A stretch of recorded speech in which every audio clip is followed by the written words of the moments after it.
introduce myself. My name is Fajar Hidayat and I'm from to class PL1B. Hello everyone.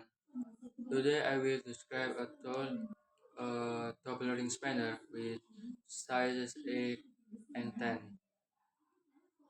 This tool is used to tighten and loosen nuts and bolts.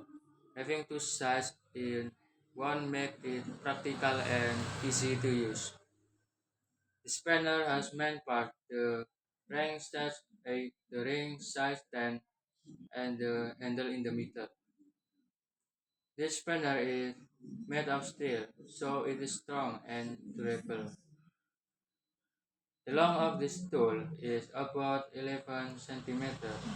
The rings have diameter of 8 millimeter and 10 millimeter. A tapering spanner has a ring. The price of a tapering spanner is approximately 30,000 rupiah.